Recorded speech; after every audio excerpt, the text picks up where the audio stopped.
जय हिंद साथियों, स्वागत है आप सभी का यूपीएससी हिंदी में। आज हम लोग एक बहुत ही महत्वपूर्ण विषय पर बात करने वाले हैं। कल जब मेरा सेशन था गौरव सर के साथ मनोवैज्ञानिक दबाव को लेकर के और छात्रों में जो पैनिक क्रिएट हो रहा था उसको लेकर के, तो उसके पहले भी और उस समय भी मेरे पास लगातार मैसेजेस आ रहे थे, सर एक वीडियो इस पे बनाइए। उत्तर प्रदेश लोक सेवा आयोग की जो कार्यप्रणाली है, जो उसकी विश्वसनीयता का संकट है, जो पारदर्शिता का अभाव है, इस पे एक वीडियो आना चाहिए। तो आज इस वीडियो में हम लोग बात करने वाले हैं उत्तर प्रदेश लोक सेवा आयोग की विश्वसनीयता, पारदर्शिता में जो जवाबदेहिता में जो कमी है उसके संदर्भ में। बहुत ही महत्वपूर्ण मुद्दा आपसे संबंधित है, हर अभ्यर्थी से संबंधित है। बच्चे के अंदर पैनिक क्रिएट्स हो रहे हैं, ठीक है, खास करके जब कैलेंडर नहीं आ रहा है। कैलेंडर आने वाला था उत्तर प्रदेश लोक सेवा आयोग का पहले सप्ताह में, अभी तीसरा सप्ताह बीतने जा रहा है, 26 जनवरी का हम लोग पर्व मनाने जा रहे हैं। अभी तक कैलेंडर की कहीं और छोर नहीं दिख रहा है। साथ ही साथ आयोग बता भी नहीं रहा है कि वो कैलेंडर कब आएगा।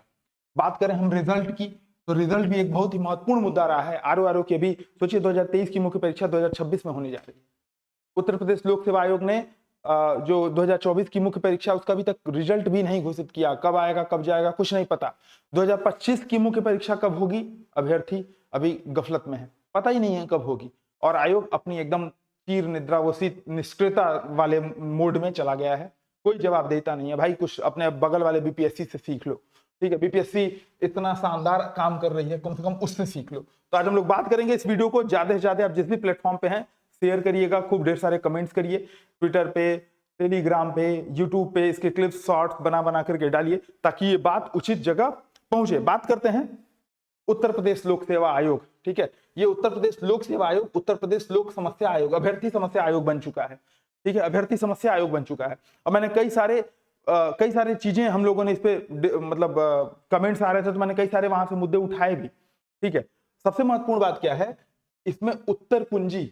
अच्छा, आप लोग भी कमेंट करिएगा कि आप लोगों को क्या इसके अलावा भी कुछ समस्याएं लगती हैं तो कमेंट करिएगा। उत्तर कुंजी नहीं आना, प्री का रिजल्ट दे दे रहो, उत्तर कुंजी दे ही नहीं रहे हो, फाइनल जो आंसर की होता है वो दे ही नहीं रहे हो। किस बेसिस पे आप सिलेक्शन ले रहे हो बच्चों को नहीं पता है, ठीक है।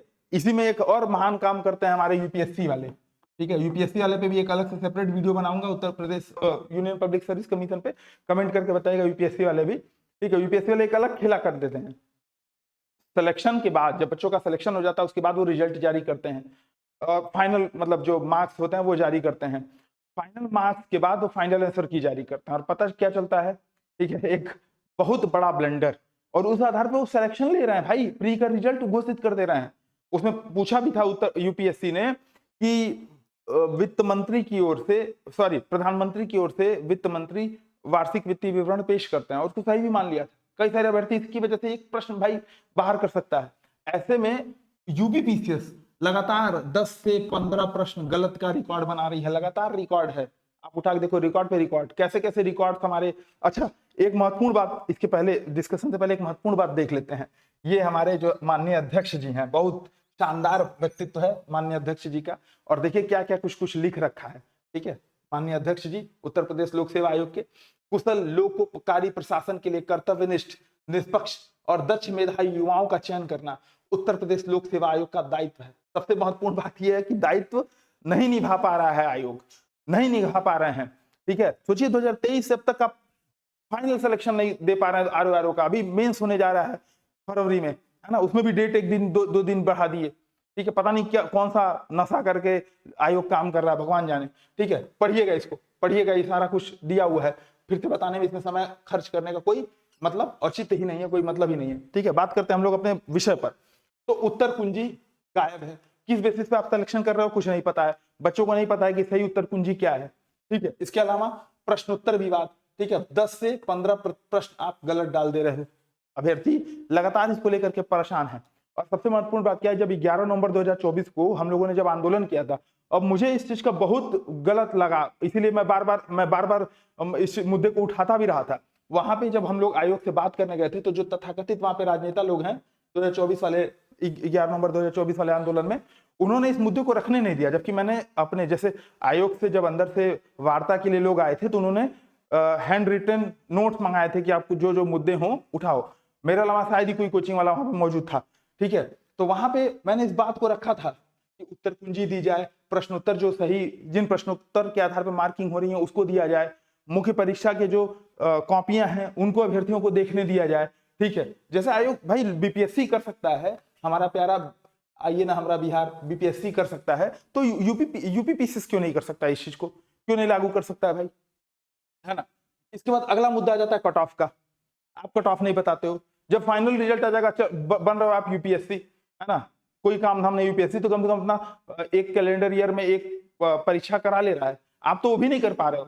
ठीक है, यूपीएससी, सीडीएस, एनडीए, सीएपीएफ, पता नहीं कौन कौन सी परीक्षाएं करा ले रहा है, आपकी एक परीक्षा कराने में हालत खराब हो जा रही है। यूपीएससी बनना है तो कम से कम यूपीएससी की तरह कम से कम समयबद्धता तो फॉलो करो। ठीक है, तो कट ऑफ आप नहीं बताते हो। माइग्रेशन का मुद्दा, जो आरक्षण वाला मुद्दा है, ये रह गया। माननीय सुप्रीम कोर्ट के दिशा निर्देश इस पे आ चुके हैं भाई, जनरल का कट ऑफ से ज्यादा ईडब्ल्यूएस का, ओबीसी का, एससी का नहीं, ईडब्ल्यूएस और ओबीसी का कट ऑफ आप कैसे ज्यादा लेते जा रहे हो? माइग्रेशन का जो मुद्दा है, ठीक है, इस पे कमेंट करिएगा, क्या इस पे अलग से वीडियो बनाया जाना चाहिए कि नहीं? आयोग के अपने तर्क हैं, आयोग तर्क देता है उसमें रोस्टर प्रणाली का, लेकिन कम से कम आपको बताना चाहिए कि आप किस हिसाब से, किस फॉर्मूला के आधार पे आप माइग्रेशन कर रहे हो। ठीक है, इसमें हम लोग आरटीआई वगैरह से भी पता करने का प्रयास करेंगे, लेकिन कट ऑफ का मुद्दा, माइग्रेशन का मुद्दा, ये एक बहुत महत्वपूर्ण मुद्दा है जिससे उत्तर प्रदेश लोक सेवा आयोग लोक समस्या आयोग बन जा रहा है। इसके अलावा समय पर प्रक्रिया का पूरा ना होना, कैलेंडर गायब होना, इस पर भी हम लोगों ने चर्चा भी की थी। लेकिन आप सोचो, जो व्यक्ति 2023 का फॉर्म भरा था, 2022 में भरा होगा, है ना, 2023 में पेपर होने वाला था उत्तर प्रदेश लोक सेवा आयोग के आरओ का, और अभी तक मेंस की परीक्षा नहीं हुई है। भाई इतना समय नहीं मिलता है, कई अभ्यर्थी ओवर एज हो चुके हैं। अब 2026 में अगर आप ले आओगे फिर से नया, तो क्या 2023 में जो लोग, 2024-25 में जो लोग ओवर एज हो चुके हैं उनको आप मौका दोगे? तो कहीं ना कहीं ये सब चीजें क्या है, समय पर प्रक्रिया पूरी नहीं हो रही है, कैलेंडर ही अभी तक गायब है। ठीक है भाई, कम से कम टेंटेटिव, ठीक है मैं मानता हूं आप कोर्ट केसेस में फंसे हुए हो, आप चाहते हो कि एक अच्छा कैलेंडर जाए, लेकिन मेरे भाई साहब एक टेंटेटिव कैलेंडर तो जारी कर सकते हो। एक बच्चे के मन में, भाई बच्चे का प्री हो चुका है 2025 का, मेंस कब होगा पता नहीं है, वो मतलब मजे में घूम रहा है, उसको पता ही नहीं है, वो मेंस की तैयारी भी नहीं कर रहा है। ठीक है, कम से कम आयोग जब बताएगा तो तैयारी शुरू करेंगे। ठीक है, इसकी वजह से सोचिए अभ्यर्थी का कितना नुकसान हो रहा है। कई सारे अभ्यर्थी ऐसे हैं 2023 में आरओ वाले फ्रस्ट्रेट हो चुके हैं, मेंस की परीक्षा देने ही नहीं जाए। मेरे पास मैसेज आ रहा है, सर 2023 में फॉर्म भरा था, अब समझ में नहीं आ रहा है 2023 की इसकी परीक्षा दें कि बीपीएससी की परीक्षा दें, कि बीपीएससी का इंटरव्यू है ना, और 23 में ये डाल दिए हैं, कैसे क्या करें, मैनेज करना कठिन हो रहा है। कैलेंडर ही अभी तक गायब है, टेंटेटिव कैलेंडर भी नहीं आया है। इसके अलावा परीक्षा प्रक्रिया में कहीं ना कहीं पारदर्शिता का अभाव है। ठीक है, परीक्षा प्रक्रिया अपारदर्शी है। ठीक है, किस आधार पे इसको बोला जा रहा है? सबसे महत्वपूर्ण बात यह है कि भाई उत्तर कुंजी गायब है, समय पर प्रक्रिया नहीं है, कट ऑफ और माइग्रेशन का मुद्दा है। ठीक है, आरक्षण वाला जो सुप्रीम कोर्ट की माननीय सर्वोच्च न्यायालय की जो गाइडलाइन है उसका पालन नहीं किया जा रहा है। तो अपने आप में ये क्या कर रहा है, पूरी परीक्षा प्रणाली को ही अपारदर्शी बना दे रहा है। और ये सारी समस्याएं क्या कर रही हैं, आयोग की विश्वसनीयता का संकट पैदा कर रही हैं। इसके अलावा कुछ समस्याएं और भी आप लोग के कमेंट के माध्यम से आया था, जैसे जिले में, जैसे मान लो परीक्षा कराते हो भाई, यूपीएससी ही बन रहे हो, तो यूपीएससी की तरह जिले में परीक्षा का केंद्र दे दो ना। आप 300-300, 400-400, 700-700 किलोमीटर, जो लोग बिहार के अभ्यर्थी उनको 1300-1300 किलोमीटर उठा करके दूर दिया था। ठीक है, बिहार में इस छोर पे है, मतलब दक्षिण वाले छोर में उठा के सहारनपुर सेंटर दे दिया था। सोचो, अभ्यर्थी का 1-2 दिन तो आने जाने में खर्च हो जाएगा। तो अगर आप जनपद में, एक बार आप कमेंट करिएगा कि आप जनपद में परीक्षा केंद्र चाहते हो कि नहीं। और ये तो बहुत महत्वपूर्ण मुद्दा था, मैंने 11 नवंबर वाले आंदोलन में उठाया भी था, जनपद में आप परीक्षा केंद्र क्यों नहीं दे सकते भाई? ठीक है, क्या अभ्यर्थी दूसरे जनपद में जाएगा तभी परीक्षा लीक क्या अभ्यर्थी करता है? परीक्षा लीक आपके सिस्टम में बैठे हुए लोग करते हैं। ठीक है, सिस्टम में लोग बैठे हुए हैं। इसके अलावा एक महत्वपूर्ण मुद्दा और था, ये तो जनपद वाला जो था वो था ही, इसके अलावा एक मुद्दा और ये था, जो समय समय पर जो हमारे पहले से सेलेक्ट लोग हैं, शासन की मतलब जो आयोग की जो गोपनीयता है इसको भंग करते हैं या भंग करने का प्रयास करते हैं, दिखता है ऐसा। ठीक है, आप देखे होंगे कि तमाम एक छन छन करके न्यूज आती है सामने, आयोग इस पे मौन रहता है, आयोग इस पे कुछ नहीं कहता है। जबकि बीपीएससी के संदर्भ में अगर एक भी भ्रामक जानकारी आती है तो बीपीएससी प्रॉपर एक नोटिफिकेशन निकाल करके बताता है कि नहीं, ये संदर्भ गलत है, आयोग ऐसा कुछ नहीं कर रहा है। जबकि आपके यहाँ क्या है, कोई भी न्यूज अफवाह उड़ी, आप उड़ने देते हो, कोई उसका खंडन नहीं, कोई उसका समर्थन नहीं। कम से कम आप जो चीजें बाहर छन छन के आ रही हैं उस पर रोक लगा सकते हो, अपनी गोपनीयता बनाए रख सकते हो। जिस विषय में आपको गोपनीयता चाहिए उस विषय में गोपनीयता गायब है, और जहां पे पारदर्शिता होनी चाहिए वहां पे आप गोपनीय लगते हो बनने। तो ये भी कुछ कुछ मुद्दे थे, ठीक है, गोपनीयता पारदर्शिता का। अब सोचो जनपद वाले मुद्दे ऐसे हैं कि अभी 2025 की परीक्षा में लगभग 52 से 55% अभ्यर्थी गायब थे। क्यों गायब थे? उनका सेंटर ही कहीं और फेंक दिया था आपने उठा करके। ठीक है भाई, पैसा लगता है, हर अभ्यर्थी के पास उतना पैसा नहीं होता है, हर अभ्यर्थी उस पृष्ठभूमि का नहीं होता है कि वो जा करके दूसरे जगह पे होटल लेकर के रह पाए, ठीक है, वहां पे खाना पीना वहन कर पाए। आप लोग लगोगे, कुछ लोग कमेंट कर रहे हैं कि नहीं सर ऐसा हो सकता है, अभ्यर्थी मैनेज कर लेता है। भाई नहीं, सब लोग मैनेज कर पाते हैं। हम लोगों ने गोरखपुर सेंटर में कई सारे ऐसे अभ्यर्थियों को इस बार रुकवाया था जो लोग बहुत दूर से, प्रयागराज से, सहारनपुर से, पता नहीं कहां कहां से गोरखपुर उनका सेंटर आया था, आए थे पेपर देने के लिए। उनके पास वो व्यवस्था नहीं थी कि वो होटल कर पाए, ठीक है। तो ऐसे में ये सारी समस्याएं अभ्यर्थी को बहुत ज्यादा नुकसान पहुंचाती हैं। अब बात आती है कि इसका सॉल्यूशन क्या हो। आप भाई, माननीय उत्तर प्रदेश लोक सेवा आयोग, आपसे हाथ जोड़ करके निवेदन है, यूपीएससी मत बनिए। यूपीएससी बनने की आवश्यकता नहीं है, यूपीएससी में सुधार की आवश्यकता है। बनना है तो बीपीएससी बनो। अपने बगल वाले भाई से कुछ चीजें उधार लो।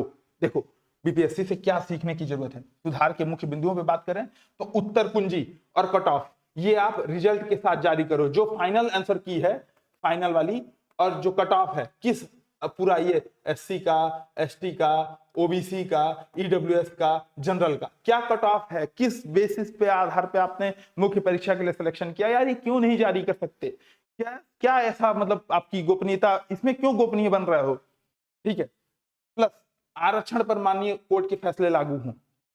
अगर ओबीसी को रिजर्वेशन है तो ओबीसी के जो माइग्रेशन के रूल हैं वो कम से कम फॉलो करिए। अगर रोस्टर प्रणाली के कारण वो कट ऑफ ज्यादा जा रहा है तो कम से कम इस संदर्भ में उसकी व्याख्या करिए, उसको बताइए। अभ्यर्थी आपकी विश्वसनीयता को संकट में खड़ा कर रहा है। आपका दायित्व है, आपको अपने विश्वसनीयता को बनाए रखना है, आपका दायित्व है निकल करके बाहर आइए। आपके जो प्रवक्ता हैं, आपके जो अधिसूचना है, उसके माध्यम से बताइए कि इस वजह से ओबीसी का कट ऑफ, ईडब्ल्यूएस का कट ऑफ जनरल से ज्यादा जा रहा है, नहीं तो खत्म, मामला खत्म। इसके अलावा समय पर कैलेंडर, समयबद्धता और जनपद में सेंटर। भाई जनपद में यूपीएससी दे सकता है, आप क्यों नहीं दे सकते? क्या ऐसी दिक्कत आ जाएगी जनपद में? पेपर लीक वीक का ना सब बहाना है, यूपीएससी का क्यों नहीं पेपर लीक होता है? ठीक है, यूपीएससी वाले तो जनपद में ही देते हैं, क्यों नहीं पेपर लीक होता है? आप अपने सिस्टम को मजबूत करिए और मुख्य परीक्षा की कॉपी दिखाई जाए, है ना। मुख्य परीक्षा में अब सोचो, एक एग्जांपल दे रहा हूं, 2021 में यूपीएससी हिंदी से हमारे एक सिलेक्टेड कैंडिडेट्स हैं, ठीक है, वर्तमान में डीवाईएसपी हैं। 2021 में उनको, 2021 या 22 एग्जैक्ट याद नहीं आ रहा, जब मतलब जीएस 5-6 इंट्रोड्यूस हुआ था, 2021 वाला ही था। एक बार कमेंट करके बताइएगा कब इंट्रोड्यूस हुआ था। तो पहले बार जब जीएस 5-6 उन्होंने लिखा था तो उसमें उनको 120 नंबर मिले थे जीएस 5-6 में, ठीक है। नेक्स्ट टाइम उन्होंने, नहीं 2021 या 22 वाले में था, एक बार कंफर्म कर लीजिएगा। नेक्स्ट टाइम जब उन्होंने मुख्य परीक्षा दी तो 65 नंबर, 70 नंबर, इस रेंज में आ गए, ठीक है। अब वो 3 महीने बाद ही शायद पेपर था, है ना। सबसे बड़ी बात यह है कि अचानक से इतने नंबर कम कैसे आ गए? कहीं ना कहीं आपको मुख्य परीक्षा में भी पारदर्शिता लाने की जरूरत है। तो जो बीपीएससी कर रहा है यार, बीपीएससी आपकी अनचेक्ड कॉपी, चेक कॉपी सभी उपलब्ध करा देता है। किस ब्याह पे नंबर दिया, किस ब्याह पे अब देख सकते हो। तो मुख्य परीक्षा की कॉपी दिखाने की व्यवस्था, आजकल वर्तमान में आर्टिफिशियल इंटेलिजेंस का दौर है, जब हम एआई के जमाने में जी रहे हैं, और आप ऐसी इस हद तक की गोपनीयता बरत रहे हो, ये कतई नहीं स्वीकार्य है। इसके अलावा स्पेशल पोस्ट का अलग से रिजल्ट, कई सारे अभ्यर्थी कंफ्यूज रहते हैं कि वो स्पेशल पोस्ट में सेलेक्ट हुए हैं कि जो जनरल एग्जीक्यूटिव पोस्ट है उस पर सेलेक्ट हुए हैं। तो कहीं ना कहीं स्पेशल पोस्ट का अलग से रिजल्ट जारी करो, और प्री में इसके लिए भी अलग से कट ऑफ जारी करो, प्री में के स्तर पर ही कि जो स्पेशल पोस्टर है उसका ये कट ऑफ गया है, एग्जीक्यूटिव पोस्टर है उसका ये कट ऑफ गया है। इसके अलावा आंतरिक सुधार की भी कुछ बात है, ठीक है, आंतरिक सुधार की भी कुछ बात है, और कमेंट करके बताइएगा कि आप इससे सहमत हैं या नहीं। कहीं ना कहीं महत्वपूर्ण पद पर योग्य व्यक्ति का बैठा होना बहुत ही आवश्यक है। बीच में आयोग ने अपनी कार्यप्रणाली इस हद तक बना ली थी, 6-6 महीने, 7-7 महीने, 8 महीने में रिजल्ट आगे जा रहे थे, ठीक है, विद इन ईयर रिजल्ट आप दे रहे थे। आखिर क्यों कार्यप्रणाली गड़बड़ हो रही है?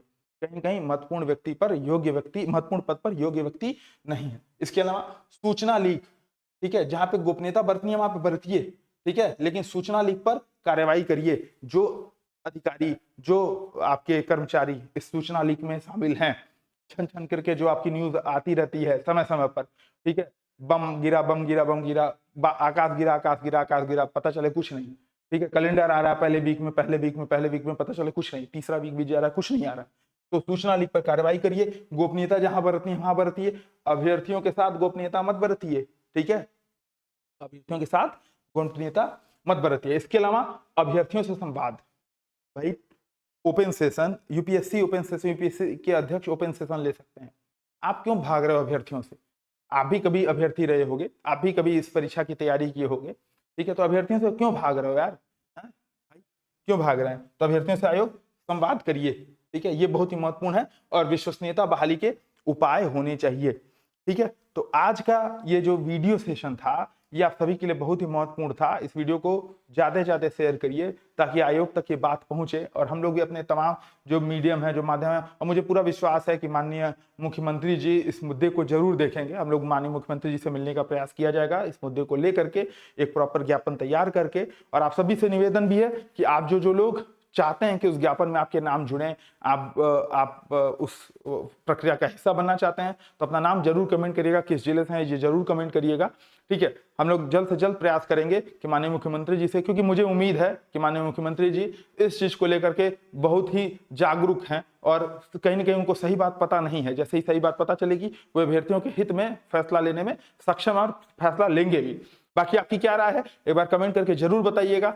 इसके अलावा भी कोई अगर मुद्दा है उसको भी कमेंट करिएगा। नेक्स्ट वीडियो में या किसी अन्य वीडियो में हम लोग यूपीएससी की विश्वसनीयता या यूपीएससी के बारे में भी ऐसे कुछ मुद्दे लेकर के आएंगे जिसको हम लोग सुधार की मांग करेंगे यूपीएससी से भी और माननीय प्रधानमंत्री जी से भी उस संदर्भ में ज्ञापन वगैरह दिया जाएगा। बाकी मिलते हैं नेक्स्ट वीडियोज में, तब तक के लिए जय हिंद।